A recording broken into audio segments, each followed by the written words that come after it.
سلامونه، زه سید شینواری یم او سپینو خبرو ته هرکلی کوم. ګاونډی تور رژیم چې یو وخت له افغانستانه ویره تر دې حده وه چې د سردار داود خان د سفربرۍ له اعلان سره جوختې واکمن بوټو د مصر په واسطه کابل ته په ننواتې راغی. نن دومره زړور شوی دی چې پرله پسې په افغان خاوره کې دننه په بریدونو یې تر کابله سر ووت. خلکو یې دا کار له اسرائیلو سره تشبیه کړی دی، خو د غرور د سختې ماتېدنې اوازې هم تر واشنګټن ولاړې. تحلیلګران وایي دغه هیواد له خپله لاسه د ورپېښو امنیتي ستونزو پړه پر کابل ورچوي او افغانستان ته په هره نوې ورځ یوه نوې لوبه راوړي. کوزه پښتونخوا کې که څه هم د پاکستان د رژیم اوسنۍ روانه کړې لوبه غندل کیږي، خو د لوی افغانستان غورځنګ مشر مشال خان ټکر د دغه هیواد په لوبو ښه پوهېږي چې څه روان کړي دي. موږ بلنه ورکړې ده چې سپینې خبرې ترې واورو. ستړي مشې په خیر راغلی. ډېره مننه ګرانه، پاک الله دې خوشحاله لره، ښاد او آباد اوسئ. ډیره مننه تاسو نه هم. ټکر صاحب، دغه پاکستان کاغذي زمری څه شي دومره مست او زړور که چې بالاخره یو دیرینه خوب باندې عمل کوي او افغانستان باندې برید کوي؟ شینواري صاحب، د ټولو نه مخکې زه تاسو ته، ستاسو لیدونکو اوریدونکو ته او د لر او بر ټول افغان ولس ته د لوی افغانستان د غورځنګ ګریټ افغانستان مومنټ ګام د اړخه د مینې نه ډک سلامونه وړاندې کوم. ډیره مننه. اول خو شینواري صاحب، زه تاسو ته او نورو ټولو هغه کسانو ته چې په سوشل میډیا باندې اکټیو دي سوال ورته کوم، منت ورته کوم او زاري ورته کوم چې رښتیا ووایي، ولس د حقیقت نه خبر کړي. که څوک خفه کېږي او که خوشحالېږي، تشو په بوغارو نه کېږي چې لر او بر یو افغان او ډیورن نه منو. دې بوغارو هېڅ لاسته راوړنه ونه کړه، ځکه چې موږ د لر او بر پښتانه د یو بل نه 180 کاله شوي چې جدا شوي، نو اخر موږ د اوسه پورې یو ځای ولی نه شو. اوس به راشو پاکستان ته، چې دا پاکستان اخر دې څه شي او دې څنګه منځته راغی. پاکستان چې هر کله برطانوي هند په دویم جنګ ځین کې ګټه خو وکړله، خو برطانوي استعمار دونه کمزوري شوی چې هغوی نور د هندوستان په شانتې دومره لوی هیواد خپله کالوني ساتلی نه شوه. نو هغوی پرېکړه وکړه چې موږ به د هندوستان نه ځو، خو هندوستان به په دوه برخو کې تقسیموو. نو په هغې وخت کې په هندوستان کې د برطانیې یو سفارتکار د امریکې یو سفارتکار ته وویل چې موږ داسې دلته د اسلام په نوم یو هیواد جوړو. نو د امریکې سفارتکار ورته وویل چې دا به تاسو یو ډېره لویه غلطي دی وکړئ او داسې مو به تاسو په یو ډېر ستر جنګ کې ور ونښلوئ او یو داسې وخت به راشي چې دا پاکستان چې تاسو د اسلام په نوم جوړوئ، نو دا به د ترهګرۍ یوه جاله جوړه شي. نو د برطانیوي سفارتکار ورته وویل چې د هغې موږ بندوبست کړی دی، موږ به پاکستان د نورو هیوادونو په ځمکه باندې جوړ کړو. نو دا نور هیوادونو به د تل لپاره د دوی نه د خپلو ځمکو غوښتنې کوي او پاکستان کې به دونه توان نه وي چې د دې ټولو هیوادونو سره جګړه وکړی شي. نو دې به ټول عمر زموږ د اتحادیانو لاس ته ناست وي. بله خبره دا وه چې انګریزانو دا سوچ وکړو چې د دویم جهاني جنګ نه وروسته شوروي اتحاد د یو کمیونست هیواد په توګه رامنځته شوی و او په دغه وخت کې د موزیتونګ د مشرۍ لاندې یو بل کمیونست انقلاب په چین کې روان و. نو دوی دا سوچ وکړو که چېرې په دې سیمه کې هندوستان د یو دریم زبرځواک هیواد په توګه رامنځته شي، نو بیا به په دې سیمه کې نه موږ او نه زموږ اتحادیانو ته د خپې د لګېدلو ځای پاتې شي. نو په دې وجه پاکستان منځته راغی. خو چې څنګه ما تاسو ته خبره وکړله، نو د اولنۍ ورځې نه پاکستان د تل دپاره د خپل دغه لپاره چې خپل ځان وساتي د هغې په جګړه کې بوخت دی د تل دپاره. لکه زموږ سره د افغانستان سره لویه ستونزه څه ده؟ هغه د ځمکې ستونزه ده چې د افغانستان 1,40,000 مربع کیلومتر ځمکه د ډیورن لاین نه واخله تر د اباسینه پورې پاکستان نیولې ده. نو د مشرقي پاکستان د تلو نه وروسته هغوی اوس په دې یریږي چې هسې نه اوس بیا دا پښتانه او دا بر پښتانه دا چېرته یو ځای نشي. نو دوی د تل دپاره دا کوشش کوي چې په افغانستان کې چېرته اوس هم امن او خوشحالي او ثبات رانشي، ځکه چې دوی د دې خبرې نه ویریږي که چېرته په افغانستان کې امن او ثبات راشي نو بیا به د افغانستان خلک زمونږ د اباسیل پورې د خپلې ځمکې پوښتنه کوي. نو په دې وجه دوی همیشه دا کوشش کړی دی چې په افغانستان کې بې ثباتي راولي. لکه په کال 1909 کې پاکستان په مغولګي کلي په خوست کې بمباري وکړه، زمونږ 30 ماشومان، ښځې، مشران او ځوانان یې راله شهیدان کړل. خو که په هغه وخت کې مونږه څه عکس العمل ښودلی وي دا خبر به دې ځای ته نه راتله چې نن یې زما په کور کې زما په پلازمینه باندې بمباري وکړه. نو ګرانه زما مخکې دا خبره وه، زه اوس هم دا خبره کوم که چېرته مونږه د دې لپاره مبارزه ونکړو چې لر او بر یو ځای شي نو دا ستونزې دا دومره کلونه وي بیا به وي، اوس به وي او راتلونکي وخت کې به وي. دا زه چې هر وخت خبره کوم چې د دې لپاره بله لار مونږ ته پاتې نه ده چې مونږ په پاکستان پسې ټوپک ته لاس کړو. ګینې زه تاسو دلته چینوري صاحب یو خبره کوم، د ډیورن لاین نه واخله تر د اباسین پورې او د مارګلې د غرونو پورې دا ځمکه د افغانستان ځمکه د ګاز، د بجلی، د اوبو، دا د هر څه نه ډکه ده او دلته مټور ځوانان اوسي. نو آیا پاکستان به مونږ ته ټلیفون کوي کابل ته چې راشه د خپله ځمکه مو واخله؟ دا ممکن ده؟ نه. نو په دې وجه باندې که ماته څوک ووایي چې یاره ماشاءالله بله لارې شته زه پسې ځم. لکه زه په کابل کې وم نو ماله به ډېر کسان راتلل، نو ماله 115 سینیټرانو هغوی به ډېر راتلل. نو هغې کې یو مشر و حنیفي صاحب، نو هغه ته مې وویل یاره حنیفي صاحب زه خو بغیر د جګ نه بله خبره نه منم، ځکه چې دا زما یقین دی چې دا مسله په بله نه حل کېږي، په بازار دی چې موږ په پاکستان باندې ورشو. صحیح. نو هغه ماته وویل ډاکټر صاحب د پاکستان د خپلې خاورې د اخیستلو دپاره خو د لر او بر څو رقمه مبارزې روانې دي. جنوبي پښتونخوا کې هم روانه ده، نېشنلیانو هم روانه کړې، پی ټي ایم هم روانه کړې، ان ډي ایم هم روانه کړې ده، حتی عبدالولي خان پښتون زلمي په نامه وسلواله ډله حتی لرله، حتی ټي ټي پي کوشش کوي چې د پښتنو خپله سیمه په وسله باندې په زور باندې ترې لاندې کړي. دا مبارزې ولې ګټه نه ورکوي دا ټولې؟ یو خو تاسو یوه خبرې ته باید چې فکر وکړئ چې دا تا کوم نومونه یاد کړل، ته ټي ټي پي او سیټ ته کوم، خو دا نور چې تا کوم نومونه یاد کړل دا ټول د لوی افغانستان دښمنان دي. دوی چېرته هم لوی افغانستان نه دی وختلی. لکه ګوره باچا خان په کال 1919 کې سیاست ته ودانګل،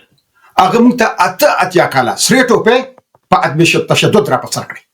بیا په 26 د اکتوبر کال 1956 کې په لاهور کې د جسټس شبیر په عدالت کې عبدالصمد خان اچکزی وایي چې موږ د پاکستان د قانون د لاندې د پښتنو حق غواړو، او دا اوس پکې نوي کسان راوتي چې دا چې نوم واغسته، نو دوی د باچا خان ټوپۍ هم په سر کړه او د صمد خان ټوپۍ هم په سر کړه چې موږ د پاکستان د قانون د لاندې د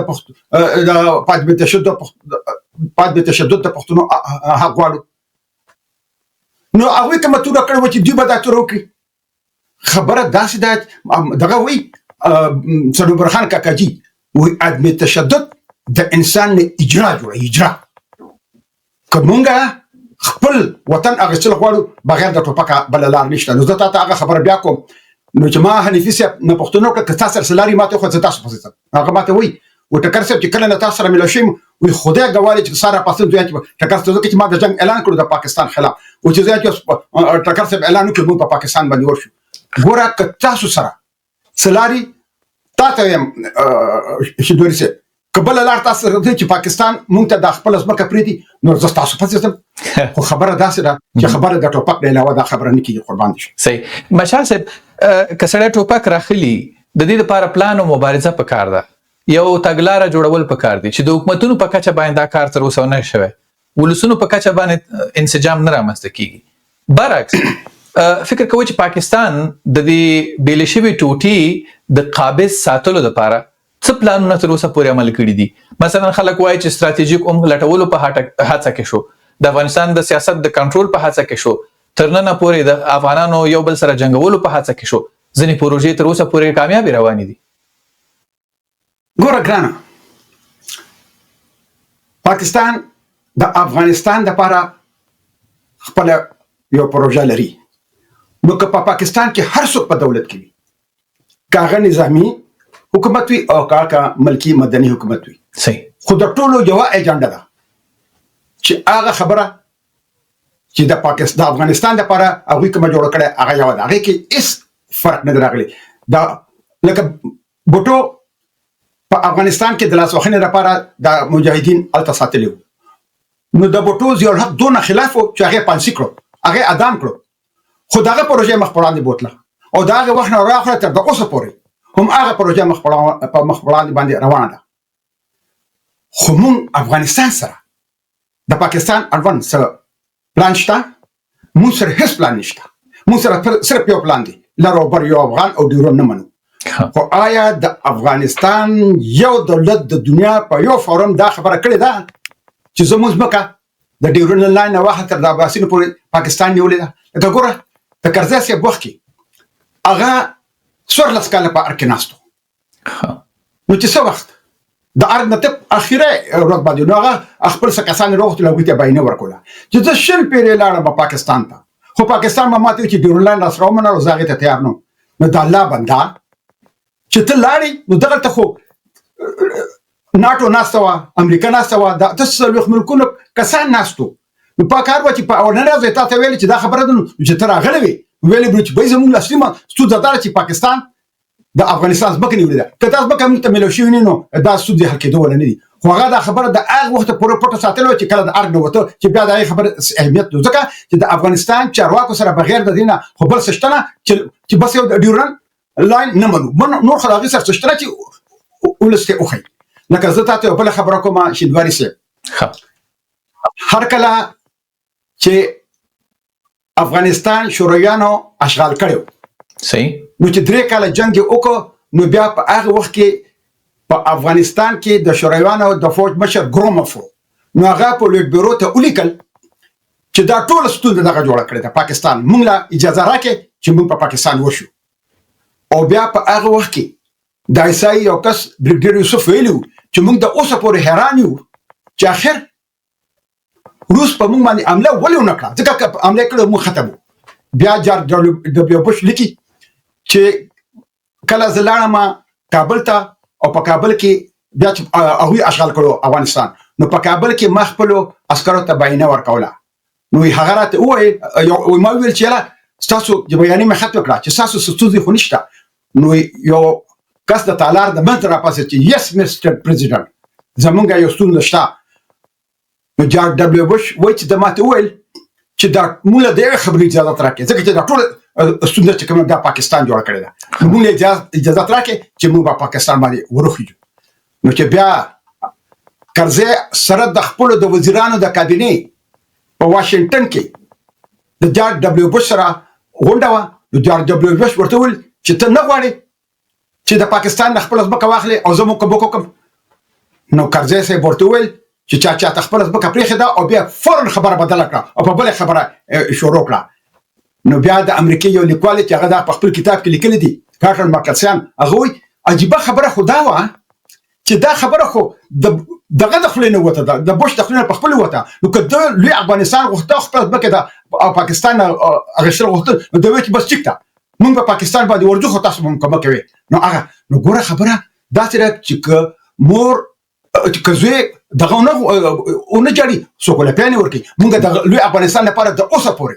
په بهر دنیا کې دا دنیا لارونه نه کېږي، کله د یو دپاره کله او د هغه خلکو لپاره کېږي چې هغه د افغانستان د لوی افغانستان دښمنان دي، چې د اوسه پورې یو لاریون کړی دی د لوی افغانستان لپاره په دې بهر دنیا کې. یو لاریون په شلم په 2000 کې په 28 د اګست په کابل کې شو چې هغه مونږ کړو، د ګریټ افغانستان مونږ ملګرو کړو. خو په افغانستان کې د 100 نه زیات ټي وي سټیشنز یو ته پکې 15 سکنډه وخت نو مل شوی چې را د دې دغه کړي په ټلویزیون خولوي. او په کوټه پونتخلا کې هغه خلک چې څوک د لوی افغانستان دښمنانو د تا چې وختي نمونه واغشتل نو چې هلته به چا په زوره ټوخي وکړو هم به دوی وایي چې یاره نن د پلانکي تنظیم کس چې کوم دی نو په کوڅه په خوا کې ډېر په زوره ټوخي وکړو نو دا تا ته چې مه وي چې ستاسو د ټوله ذمهواري جوړېږي خدای ته وګورئ چې خلکو ته رښتیا وایي. ډېره مننه ټاکر صاحب، موږ به رښتیا ورته رسوو. تاسې هم همدې دپاره راغوښتي یاستئ. تاسې د کوزو پښتنو اشتباهات وویل یا مثلا د هغوی په تګلارو مو نیوکه وکړه او حامد کرزي ته مو یوازې اشاره وکړه. دا خو نه داسې نه ده چې زموږ د یوې بېلې شوې ټوټې جنجال د حامد کرزي په وخت کې پېښ شوی، د اعلیحضرت په وخت کې، د سردار داود په وخت کې، د ډاکټر نجیب الله دوی په وخت کې، د خلق رژیم په وخت کې، بیا د وروسته دا موضوع راځي جمهوریت ته چې وضعیت د نړۍ ورسره بدل شوی. زموږ دغه اولو حکومتونو چې د پاکستان سره مخامخ وو، فکر کوئ چې هغوی ولې د خپلې بېلې شوې ټوټې خاورې د راخپلولو هڅه ونه کړه یا ناکام وو؟ څه ستونزه د هغوی کې وه؟ ډېره ښکلې خبره یې وکړه. دا خو لکه د مخکې نه شروع شوی دی، خو چوکیدار د پاکستان نه شروع کړه، زه به د پاکستان نه راونیسم. صحیح ده. په هغه وخت کې ظاهر شاه د افغانستان پاچا بالکل، نو چې هغه له درې موقع په لاس ورغلی وي.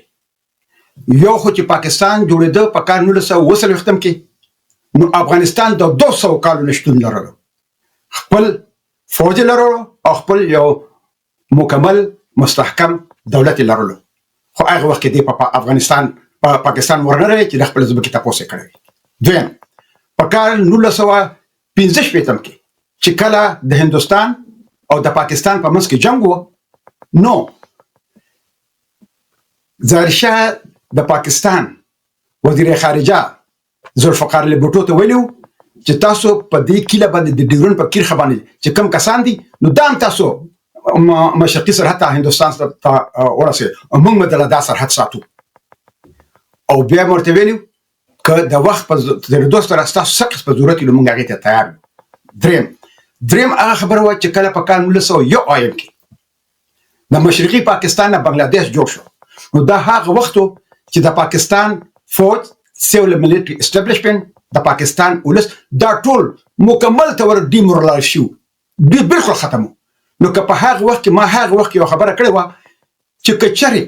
ظاهر شاه په ګوټ خر باندې ناست وی نو هم به دې چا د اباسین پورې نه راړولی، خو دا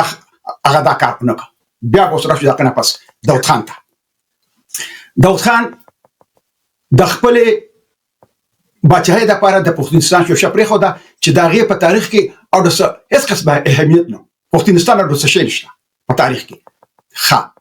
بیا چې کله د ده د شوروي اتحاد سره خبرې خرابې شوې نو ده غوښتل چې د ایران د باچا رضا شاه پهلوي له لارې د امریکې سره خبرې جوړې کړي، تعلق ښه کړي. نو بیا په دغه وخت کې رضا شاه پهلوي ده ته وویل چې زه به دله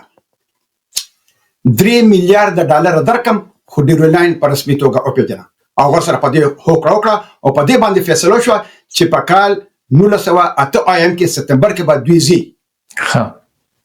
واشنګټن ته او هلته به د جیمي کارټر سره د امریکې د رئیس جمهور دوی په شریکه دا اعلان کوي او داود خان به دغه دستخط کوي. خو چې انقلاب راغی په اپریل کې نو هغه خبره ختمه شوه. خو د دې نه مخکې د یو بل کار هم کړی. د په هغه وخت کې ذوالفقار علي بھټو 76 خبره ده چې ذوالفقار علي بھټو په دغه کې په قدرت کې وزیر اعظم، نو د وزیر اعظم په هغه وخت کې دغه چې کوم ولی خان د حیدرآباد په جیل کې، نو داود خان ذوالفقار علي بھټو ته وویل چې ته دا کسان چې کوم دي ولی خان دي دا ته د جیل نه راخلاص کا، نو زما به یو قسم د ډیورلاین د منلو دپاره خپل ولس ته بهانه جوړه شي. نو داود خان بیا بهانې لټولې. نو په هغه وخت کې هغه دا ورته وویل د ذوالفقار علي بھټو چې بس چې ته په دې خبره کوو، نو بیا دې لاړ دغه ته شالیمار باغ لاهور ته، هلته ډېر دور انسیقال شو. نو خبره په دې شوه چې بھټو به راځي کابل ته او هلته به د دې خبرې اعلان کېږي او مشترکه ته ور، خو بیا هغه ته خپل حالات داسې خراب شو چې هغه کابل ته رانغی او خبره بیا هم دغه شی پاتې شوه. بیا د هغې نه وروسته دغه چې کوم دغه هم راځي، خلقیان راځي، بهرحال ته نور په تفصیل کې نه ځم، خو د ډاکټر صاحب ډاکټر نجیب په وخت کې هر کله چې هغه رئیس جمهور نو زه تلم کابل ته، زما دغه سره ملاقات و. نو ما ډاکټر صاحب ته وویل چې ډاکټر صاحب کله چې تاسو په قدرت کې رااله نو مجاهدین او د پاکستان آیسي د مجاهدینو په جمع کې په کندهار په دغه راوخت په جلال آباد هغه ماته وی ولی او بالکل سیده او مې تاسو له ماته ورکړو او بالکل ټکر سره ماته ورکړه نو مې ولې ودرې دي مې تاسو سره په هغه وخت کې سلور زره جنگي ټینکونو وسو در سره جنگي جهازونو په سونه سره سکټ میزایل زو په سونه سره جنگي هلیکاپټر وي درې لکه آرمي و ته ولې ودرې ته ولې نه ورته په خور باندې نو دا په دې ځای باندې اولې دا مسواک په ګوته په شو دکې خدا او بیا اجماع حکم ناستو نو بیا چې محقق ته مخکړه بیا مات مخکړه وته یې ټکر سره سمجبوري وي دا د خبره جواب نو زر تر خبره دا کوم چې روانه ده نو د خانه ده بالکل زمونږ د لر او بر په پښتنو باندې چې څومره څومره موږ سره د خپل مشرانو د لر کسانو د بر کسانو کړي هغه د هیرول نه دي لکه د افغانستان بچایانو په کوڅه پښتونخوا کې داخل خلکو سره تعلق ساتي چې هغه د افغانستان دښمنانو نو چې د افغانستان بچایانو د افغانستان دښمنانو او د محمد زورونو چې د افغانستان د جغرافیې سره کوم لوبي کړی نو تاریخ په دغه خلک چرته هم معاف نه کې قربان دي صحیح مشال خان ټکر صاحب یو بل موضوع راته وای زمونږ کوڅو مشرانو یا پښتنو سربراهانو د دې دایې په خلاف باندې څومره کمپرومایز کړی دی څومره جفا هغه خوانه شوی ده چې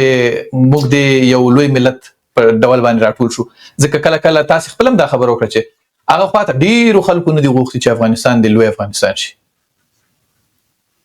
ګوره ګرانه هر کله په کال 1919 کې چې هجرتو د هندوستان نه دغه چې په داغه د اولی جنگ وروسته انګريزانو په ترکانو باندې ډېر ظلمونه شروع کړل نو داغه خلاف په هغه ټیم کې په هندوستان کې یو مولا مولوي عبدالباری جان نو هغه فتوا ورکړه چې دا دارالحرب د دین هجرت پکار دي نو د هندوستان صرف مغرب طرف ته لار او نور ګرځا پرته سمندر دی صحیح نو هغه پریکړه وکړه چې موږ راځو افغانستان ته نو دغه راغی پاچا خان نو دغه سره ملاقات شو د امیر امان الله خان سره نو امیر امان الله خان ورته ویل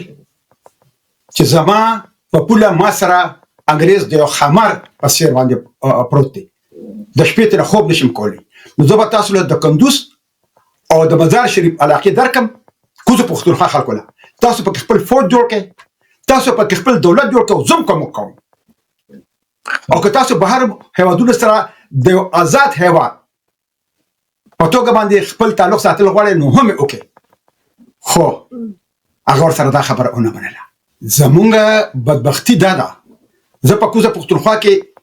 یو کسر ملشوم د هغه وخت یو کسو نو ما ورته وی چیرې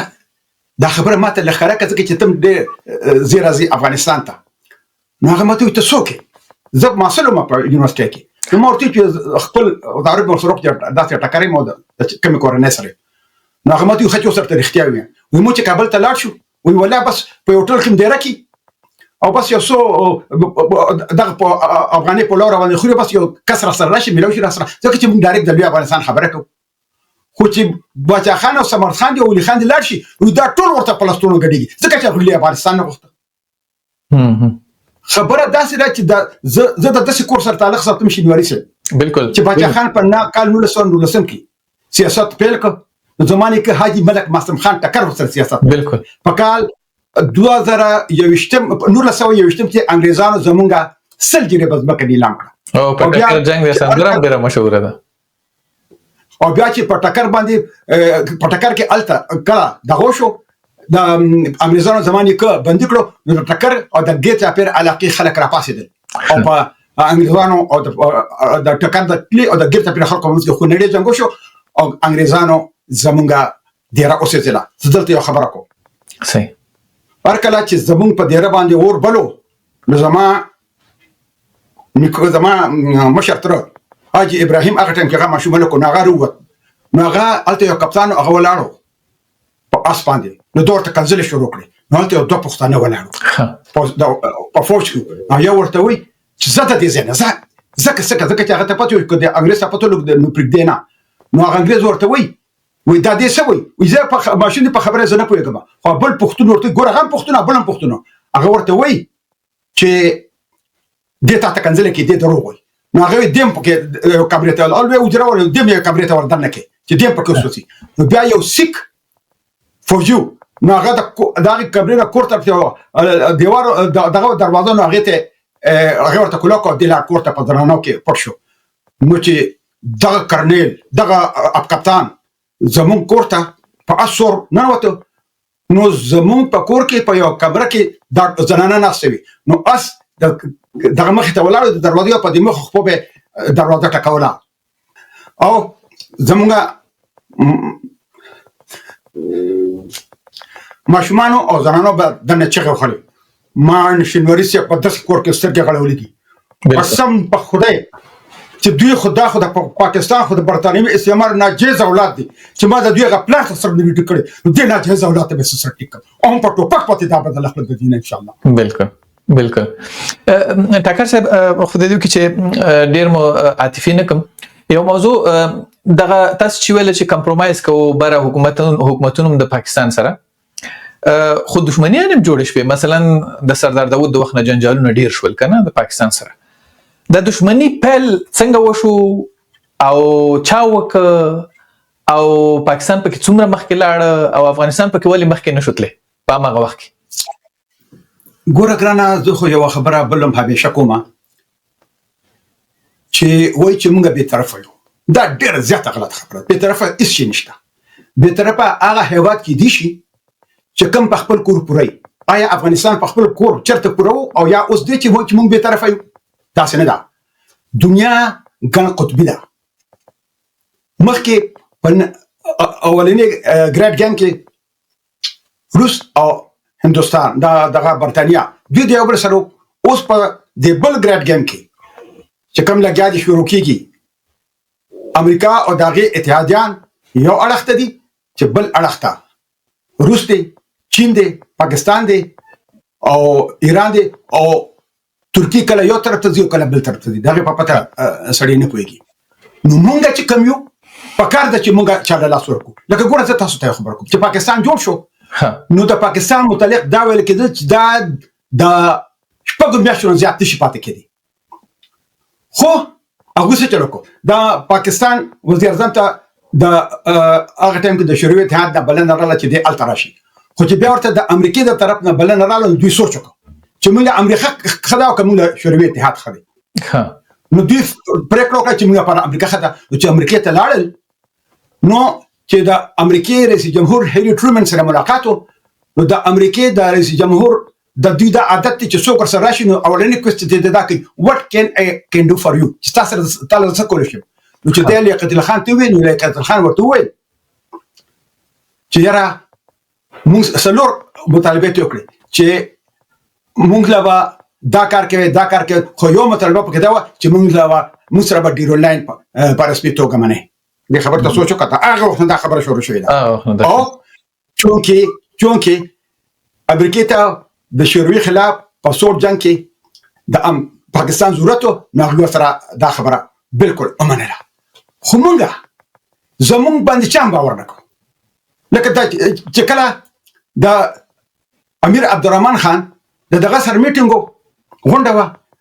د موټیمو ډیورن سره نو هغه ته وایي چې زما د روس نه کرکه کیږي نو بیا هغه په خپل دغه کې لیکي د جون په کیسه کې موټیمو ډیورن چې ما د تو قتل دا د زما د خوشالولو لپاره وي ما سوچو چې تا یو لسکاله په هغه سیمه کې تیر کړی چې د روس د لاندې و نو ته دا خپل نشو زما په خپل شو دغه خبره ته سوچو کا زمونږه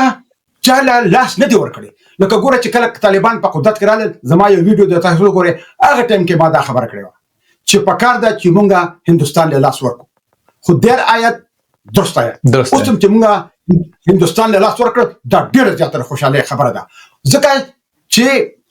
په افغانستان کې چین اوس ناست دی او د چین مضبوطېدل په هندستان کې زمونږ د افغانستان لپاره یو دوستون دي چې هغه موږ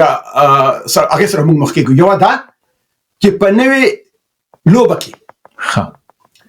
د امریکای او د چین په منځ کې به سور جنگ تقریبا شروع شوی دی نو دا بیا یو نوې لوبه شروع کیږي خو میدان جنگ به سي میدان جنگ بیا افغانستان وي او دغه ستونزه دا ده چې په دې سیمه کې چین د پاکستان د چین ډېر نږدې ملګری دی او چین به چېرته هم دا ونه غواړي چې موږ پښتانه د پاکستان نه خپله ځمکه واخلو. نو زموږ دا ارمان د لوی افغانستان د چین په شتون کې به هلته کې بالکل یو خوب پاتې شي. نو ځکه اوس دلته خبره ډېره اهمه خبره ده. دلته چین خو هلته کېناست، لا اوس خپې مضبوطې کړي دي، خو دلته هندوستان ته دغه ضرورت دی د افغانستان، ځکه چې هغوی ته دا پته ده چې چین به پاکستان زموږ خلاف استعمالوي. بله ورته دا پته ده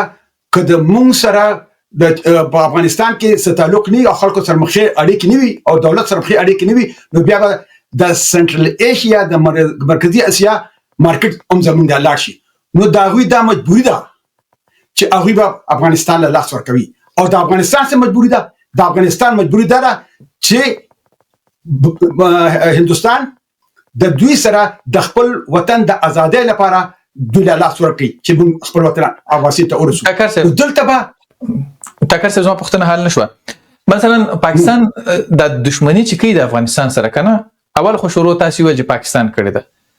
او دا د دې لپاره کړی چې ډیورنډ رانونه نیسي او د دوی لومړنۍ دا و چې ډیورنډ افغانستان رانونه نیسي. مګر آتش په تک فکر کوم آتش په تک چې د آیسای جوړېدا دوی پلان ورته وټاکه چې موږ باید منځنۍ اسیا خواته وکوچیږو، ځکه چې په 2013 پورې کې د پاکستان له منځه لاړ شي. پاکستان د ډیورنډ نه وروسته نور تګلارې جوړې کړې، نور اهداف پیدا کړل. مثلا افغانستان کې ستراتیژیک ډیپت پیدا کی،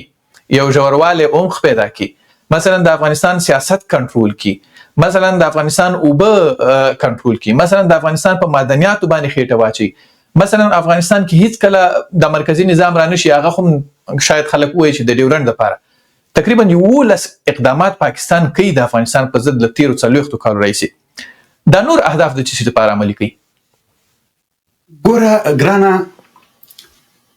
چې ته یو کار کوې نو د هغې لپاره ته آپشنز ګوري چې ته خپل دښمن په کومو طریقو باندې ته کمزوري کوي. دا خو هغوی صرف دا نه و چې بس ډیورنډ ورانه څوک نه قبضه کوي، نه، هغه د دې لپاره لارې چارې هم لټوي چې که دا ناکام شي نو په دې لاره به کوو، که دا ناکام شي نو په دې لاره به کوو، که دا نو په دې وجه باندې هغوی دا مختلفو چې کوم طریقې دا کومې چې تاسو یاد کړئ دا هم د دې دپاره دي. لکه ګوره ما اوس په تیر شوي انټرویو کې یو خبر وکړه چې کله مولا عمر سره د بابر نصر الله بابر غونډه وه، په روټۍ ورسره ناست و په کندهار کې، نو ورته وایي چې یاره امیر المؤمنین صاحب ډیورنډ لاین ومنه نو بس ټولې مسلې حل دي. نو هغه د ډوډۍ نه پاسولی. ګوره هغوی دا هر څه چې کوي، دا ته چې کومې خبرې کوي چې دا یې وکړه دا یې وکړه، نو هغه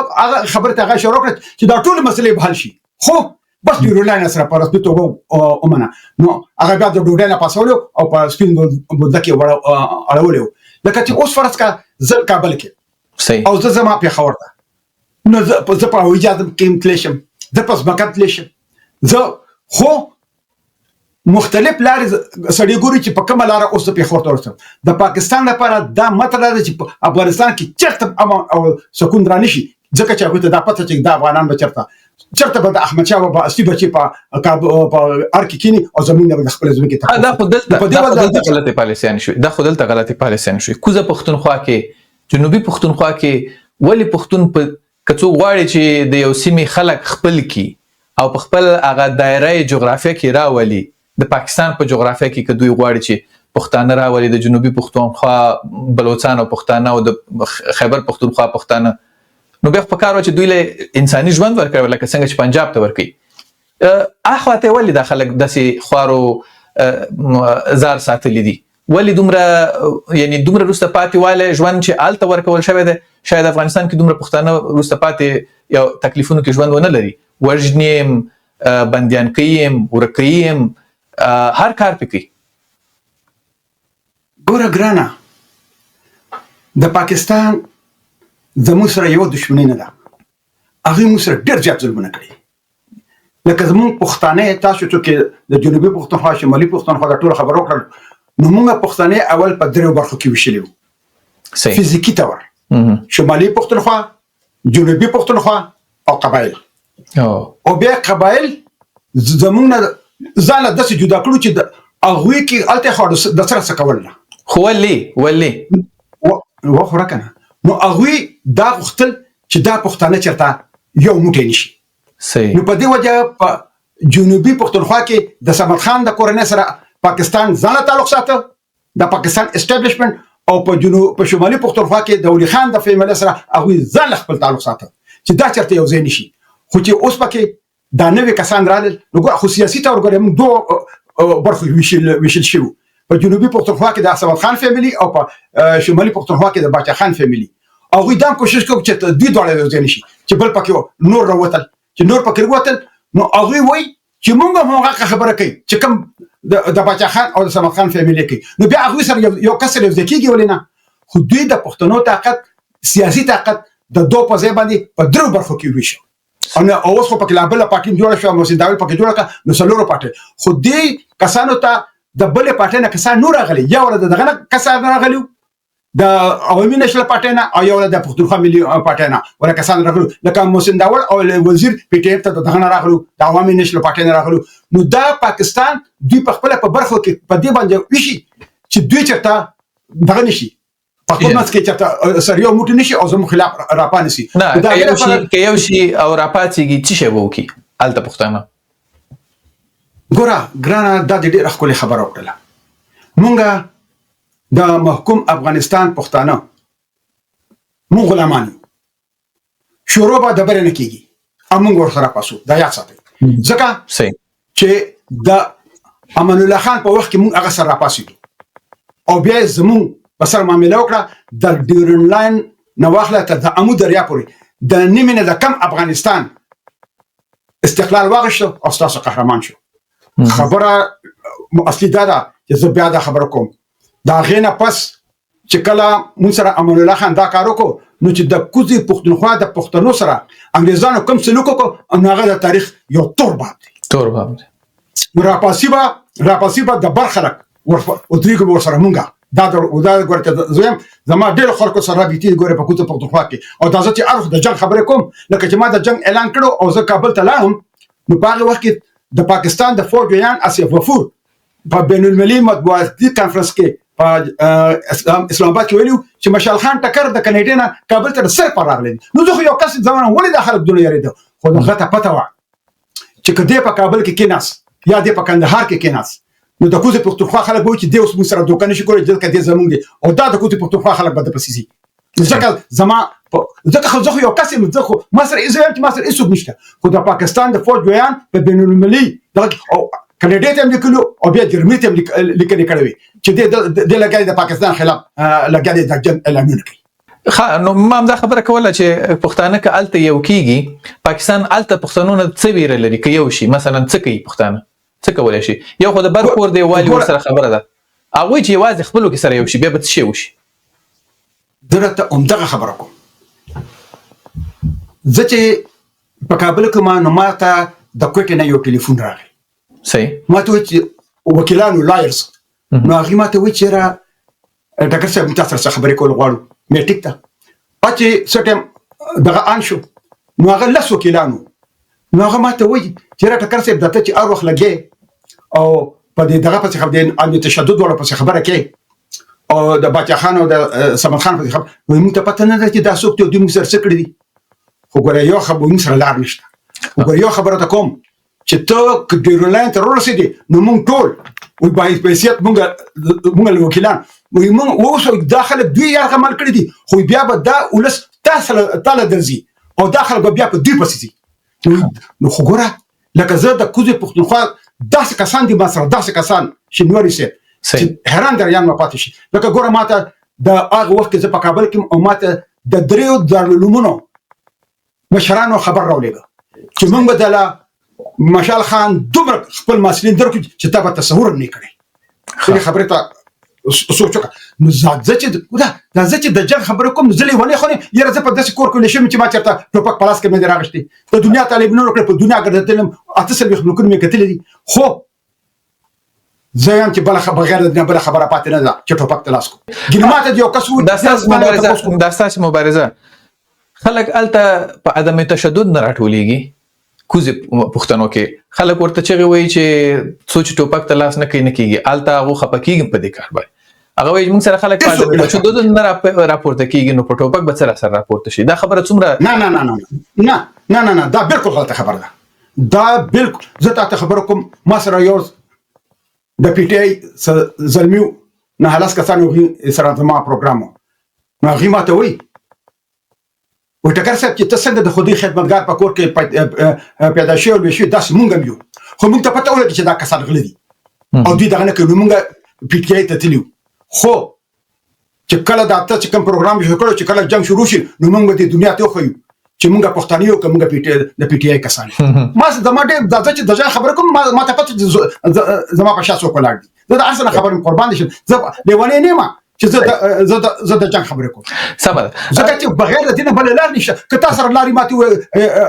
چې نورې صاحب د تا خوا چې په کومه طریقه د کوزه پښتونخوا د عباسي نه پورې ته ما رسېږي په دې باندې چې زه د پاکستان نه به ټلیفون کېږي کابل ته چې راشي د عباسي نه پورې خپله ځمکه واخلي داسې به کېږي صحیح دا جنګ خبره تاسو وکړه د ټوپک د راخیستو ټي ټي پي راخیستی دی د ټي ټي پي لاره څومره د لوی افغانستان د تګلارې خلاف ده هغوی خو هم وایي چې پاکستان غواړو او هلته پکې اسلامي نظام غواړو مګر ځینې خلک یې سپورټ کوي ویل ښه ده چې د پاکستان په ضد دی او ملاتړ یې کوي ته د ځینې خلکو خبره کې زه درته یم زه چې زه د هر هغه تحریک د هغې په واس کې مرسته کوم چې کوم د پاکستان خلاف وي وروسته به بیا ګورو خپله خبرې ورته کوو چې کوم د پاکستان زه د ټي ټي پي په مکمل مرسته کوم چې د پاکستان فوجیان مرداروي او زه د بیلوچ لیبریشن آرمي هم په واس کې مرسته کوم چې په کار ده چې موږ د دوی مرسته وکړو او زه د طالبانو دولت په افغانستان کې یم چې په کار ده چې دوی لا په واس کې لاس ورکړي او د پاکستان خلاف د جنگ اعلان وکړي او جهاد اعلان کړي بغیر د دې نه بله لار پاتې نشته کېني دا خلک چې کوم اوس په دغه کې ناست دي په ار کې سبا به دوی نه او بیا به دوی خلک د هغه کسانو په لیست کې شامل کړي چې کوم د تیر شوي د افغانستان چارواکي صحیح ځینې خلک وایي دا اوس چې طالبانو په ډیورنډ کرښه باندې برید وکړ ځینې خلک تاییدوي خلک ورسره ټول یو ځای شول ودرېده خو ځینې خلک چې دا زړونه یې واړه دي لږ کمزوري زړه والا دي هغه وایي چې دا خو ښه کار ونه شو په ډیورنډ کرښه باندې زموږ خپل پښتانه دي هلته یې بریدونه وکړل هغه ورته وایي نو موږ ته بله لاره وښیوه چې موږ څه شی کړی وی خو همدغلته پنجابیان راځي موږ ورسره وډزول او په پوستو کې ډزولي په خپل پښتانه خو چېرته نه دي وژلي نو دغه اوسنی جنګ پاکستان دپاره څومره دردناک عذاب و چې طالبانو په لاس باندې خدای ور ورسو ګوره ګرانه وایي چې د بل په لاره کې کوی مه کنه په خپل باکې په پرېوځئ دا ټول کارونه د 3 کال کې پاکستان افغانستان سره کړي دي چې د افغانستان دولت به دوی ته وي چې تاسو دغلته کسان دغه کړي دي ساتلي دي تاسو دلته ولې رالېږئ دوی به چې دا تاسو خپله ستونزه د افغانۍ تاسو دوی سره خبره په خپله حل کړئ هم حق خبره ورته اوس افغانستان کوي چې دا تاسو کورنۍ ستونزه ده په خپل حل کې زموږ په کې هېڅ کار نشته پوه شئ مطلب باندې نو خبره داسې ده چې دا کم کسان دا خبر ما ته د مخ ورځ کې یو کس خبره وکړه چېرې ټکر صاحب ته هر وخت د جنګ خبره کوې نو اخر موږ سره خو هېڅ نشته نو ما ورته مې یاره وړه زه تا ته یوه خبره کوم مې موږ نن سره تیارې شته او نه را سره ټینکونه شته نو مې یاره وړه دا 20 کاله چې طالبانو جنګ وکړو دوی سره کوم توپې کوم هوایي جهازونه دوی سره څه په یو کلاشینکوف باندې ځکه چې وطن په هغې خلکو ګټل کېږي چې کم په ځمکه جنګ کوي په هغې خلکو نه ګټل کېږي چې کم د هوا نه کوي ګینې امریکې په شمالي ویتنام لوس او کمبوډیا کې 9 کاله هر 8 منټه پس به بمباري کوله چې 6 میلیونه ټنه بمونه په دې سیمه غورځولي او اخر کې بیا څه چلو شو چې د خپل سفارت په دغه باندې ولاړو د پاسه په بلډینګ باندې او په هلیکاپټر کې به ځوړېدل او تښتېدل به او په افغانستان کې دا 10 کاله همدغه کسانو د بمونو مور خور نیانې که ټول استعمال کړل او په اخره کې وتښتېدل خبره به داسې ده چې دا خبره لکه او زه تاسو ته یو بله خبره کوم ستاسو دغه نه که طالبانو ته چې د طالبانو چې په د ګوریلا وار کې کومه تجربه ده د دنیا حیرانه کړې ده صحیح او د پاکستان د فورسو دا حال دی چې څلور جنگونه هندوستان سره وکړل او په هر جنگ کې به دا هندوستان فورټ ته د اوخ پلونه جوړول او په کال 1901 کې په مشرقي پاکستان کې 93 زره او فوجانو خپل پتلونونه پرېښو. نو آیا هغوی دا جنگ وګټه او پاکستان افغانانو دا جنگ وګټه؟ نو که د پاکستان سره خبره یو پر جنگ ته لاړه او همدغه ګوریلا وار شروع شي نو دا یا ساته چې اباسین لري نه دي ان شاء الله تعالی. صحیح. اوس پاکستان نوي څه پروګرامونه لري، فکر نه کوي ټرمپ تم ډیر ورنږدې شوی دی افغانستان باندې داسې راځي لکه اسرائیل چې رواني په کوم غزه باندې او ټرمپ تم کله چاپلوسي کوي په سټیج باندې، دا دوی کوم نوی گیم شروع کړی افغانستان په ضد باندې خطرناک؟ موږ له په دې خوشالېدل پکار دي ځکه چې کله په کال 1901 کې په مشرقي پاکستان کې جنگ و نو په هغه وخت کې د امریکای رئیس جمهور ریچارډ نیکسن او دغه سکرټر کیسنجر هنري کیسنجر نو په هغه وخت کې به او اندرا ګاندي ته وی شي از بچ وی هغه سپیدا وی ځکه چې هغه پاکستان ورانه خو هم هغه خلکو ورته په بټو بټو سره قتل او د مشرقي پاکستان نه بنگلاديش جوړ شو. بل خبره کوم هنري کیسنجر دغه یو قول دی، هغه وی چې دغه سره دښمنی غلطه خبره ده د امریکای سره، خو د امریکای سره د یو هیواد دوستي دغه ملک تر ټولو غلطه کېدل په فوجي فیټل اورته فیټل لفظ ته ډیر زیات دغه دی. نو چې څومره هغه ته دغه او امریکا د چا دوست نه ده، امریکا د خپل ځان دوست ده. صحیح. نو چې هغه ته هر کله پته لکه چې بنگلاديش جنوب شو بیا په لوی خطر کې ولاړو چې موږ بنگلاديش تسلیمو. نو خبره داسې ده چې د دینه بالکل به فکر اوسه چې ټرمپ ته وسره او مرامپ ته وسره دا خبره نشته، خو خبره داسې چې خبره هغه وخت راشي زموږ لپاره ټول لوی خبره چې کوم هغه چې زموږ د هندوستان سره تعلق جوړ شو دا د ټول لوی خبره زموږ بل هیڅ ضرورت نشته. یو بل خبره مشال خان ټکر پاکستان تاسو ول طالبان ډیر په ګوریلای جنگ کې تکړه دي، د طالبانو حکومت د پاکستان په ضد باندې د افغانانو د هیلو یو لوی جواب کې دی شي لکه څنګه چې دا 2-3 ورځې ورته خلک وایي چې پوزې ورته په خاورو مخلي نو وایي دوی که لږ نور شیان سم کې په افغانستان کې دا د پاکستان په وړاندې ډېر ښه جواب دی. ګوره ګرانه زه یو خبره کوم چې د موجوده د افغانستان چې کوم دولت دی د طالبانو زما په د دې سره ډېر اختلافات وي. صحیح. لکه د جنکو په تعلیم او د خود په حقوق باندې زما اختلافات او ما په 2 لایو ویډیوز هم کړی دي، خو زه په یو خبره باندې ایمان لرم که طالبان په قدرت کې نور راغلي افغانستان ته ځي کېدو د افغانستان د دولت جزیره جوړ شوی وي چې اتانوري د دندینه اشرف غنی لرکه ورته وي ته خراشه بیا په ټوپک نو لاس کړی چې بیا د امریکای سفیر جانباز لاړو خبره ورته حل کړی و چې د غزنی والی هغه وی چې ته مالرکه وي ته خراشه مالرکه جنرال ازق ته وی چې ته مالرکه وي ته خراشه مالرکه او داسې اسماعیل خان د هرات خو چې کله طالبان لا دغه ته نور رسیدلی بالکل کابل ته رسیدلی نو او اتانور او دغه د دوستان دیو بس خبر نه کولی خو بیا په یو هلیکاپټر کو تختیدل بله په یو موټر په یو هلیکاپټر کې تختیدل په یو هلیکاپټر کې روبجانا زړه خبره دا کومه چې دا وطن زمون وطن دی او دا به مون هم جوړو او هم آبادو دا مون بل څوک نه جوړي او بل د افغانستان کې زمون افغان ولسته په تاریخ کې یو 15 خبرې پاتې دي. یو دا چې پښتانه افغانان د خپل وطن سره ډېر زیات مینه کوي. صحیح. دویمه دا چې هغوی ډېر ښه مسلمانان دي. دریمه دا چې هغوی تل د پاره د اشغالګرو خلاف ټوپک ته لاس کړي دي. څلورمه دا چې هغوی هغه افغانانو ته چې کوم افغانانو د اشغالګرو مرسته کړې ده هغوی ته هم د اشغالګر په نظر باندې کتلي. او پنځمه دا چې هر کله د دوی په خپل منځ کې ډېر اختلافات وي خو چې کله دوی ته د خپل دښمن پته ولګي نو بیا دوی ټول سره یو ځای شي. نو زه په بهر دنیا کې دا کم کسان چې ناست دي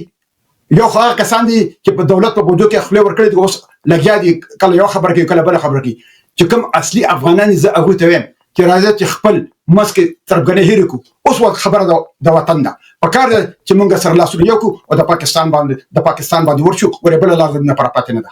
ډیره زیاته مننه. کور ودان چې وخت مو راکړه. ډیره مننه. پاک الله دې خوشاله لر قربان. تاسو سره مهربان. د الله په امان.